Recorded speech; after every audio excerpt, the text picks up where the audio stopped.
Hey y'all, how y'all doing? How y'all doing today? www.cdsempoweredjourneycoaching.com. Get you a life coach. Get you a life coach. What's yours, honey? Taylor Elite Trucking, man. I told y'all. Tax time coming up. You need somebody to haul them cars for you. Y'all gonna pick up or whatever. Let us know. We'll come and get them for you. All right. So today, the topic is correction. How it's important in a marriage. How's correction important in a marriage, honey? Why I always gotta go first? You start out first, and I always come behind you. Lead the way, honey. I feel like correction is important because along with correction, it sets boundaries of what's going to be tolerated and what's not. If you don't correct, if you don't do any type of correction, things get out of proportion and they get so big and it causes other problems. So I feel like nipping stuff in the bud with a little correction I think it's the perfect thing to do. And it kind of lets you know what kind of mate you have and what kind of marriage you have. Because if you're in a situation where you're unable to ever correct the individual, then you got a bigger problem. You know what I mean? That's right. So, What? correction is very important. What? It builds. To me, it's like part of the foundation because you know what's required from your mate, and what way you're supposed to act, stuff like that. Mm-hmm. So, are you saying that correction is like if they get mad because you correct them, or is that what you're saying? Not necessarily mad because sometimes when people get mad at things they don't understand. So they lack understanding. Or they're mad because of the uncomfortability factor, like they're not used to being corrected. So what I mean, this is where I think you have a problem, where you try to correct the individual and they never want to sit down and see why or what they need to do to change. They just get mad every time and they don't want to ever talk about it. Then you got an issue. Got you. But they might get mad at first because they're not used to being corrected. Their last relationship, he didn't correct her, she didn't correct him. They didn't grow up like that, seeing their parents do it. So they think, because it's a thin line between correction and control. Sometimes you can be trying to correct the person and help them, but they think you just want them to act in the way you want them to act, and try to control them. So got you. You got to make sure that you can get that understanding with the individual, that they know that you are truly trying to help them and not trying to control them. That's right. So the biggest part that I see as for us, as us being in a marriage, I see that it's very important to sit down and have conversations, right? So this is basically what it's leading to from all the videos we done. It's just we all know communication is the key, but communication ain't always smooth. Mm-hmm.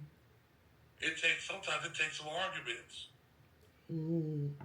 Sometimes you're gonna have to go back and forth to get the point across to kind of win the person over. Sometimes it's not gonna always be smooth. So I think some people get confused and they're like, oh well, every time we talk, we argue. I don't think that's such a bad thing because you got two passionate people discussing passionate ideas. It's not I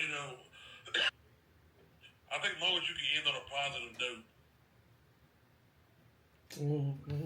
the more you communicate, the more you converse about difficult subjects, the less you should argue. Because in the beginning, it's new for both people.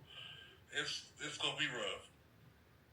But if we've been together 5-6 years and we still argue every time we talk, we got a problem. That's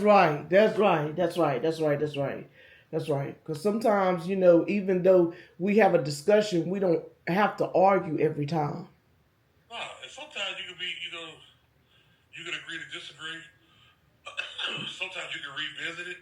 Let's just talk about it. Let's call me back, or let me tell. I might need to go out and get some wings and watch the game and talk about it. Let's talk about when I get back, because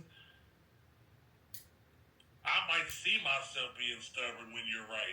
Let me go digress. Let me take a step back and say, John, work with Shanice on this. So, sometimes, well, I'm not going to speak for everybody else, but sometimes that's what I have to do. I like to do that. If I'm in a situation where I know I'm wrong and I know I'm not accepting it well, let me take a step back. I don't want to talk about this tomorrow because of you. Let me talk about this tomorrow because of me. Okay, so let me ask you a question. So when a person doesn't like correction, how can you deal with them? Well, I always like to do the backstory. You have to figure out why they don't like correction. Has everybody spoiled them around them? What barriers do you have to break for this person to be correctable? Because some people are spoiled everything they had their way their whole lives. So it's hard to convince them that they're in the wrong or they need to do A, B, or C when nobody's ever told them that in 20, 30 years of existence. So it's basically like it's Spanish to them. Like they like, whoa. Yeah, it's just it's like blindfolding them and just driving 200 miles and just putting them out the car. So, all right, get back to the house.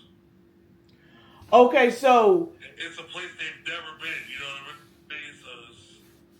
So it's hard to adapt to it. Okay, so you have some people where they know that correction, like, okay, you done went to them over and over about correction. And they still keep having problems about correction over and over and over again. What do you do? Well, it depends on the love that you have for them. What kind of future you see y'all having? How hard are you willing to work for it? If you really love for it, you're not gonna give up on it. So there are thousands of methods you can try. You might even have to get yourself to a point where you have to read a couple books on it to see what experts have to say in regards to the matter. Or you can sit to hell with them and just leave them. That's right. Let's just talk about our own situation. Okay. We ain't always where we are now. That's right, because we used to argue. Yes, we did. That's what I'm trying to tell you. So it's like, how much time and patience and stuff are you willing to put into this marriage, this situation? Is the person worth the time and effort? I mean, you gotta weigh all that stuff, and that's an individual perspective. Each person has to make their own decision with that.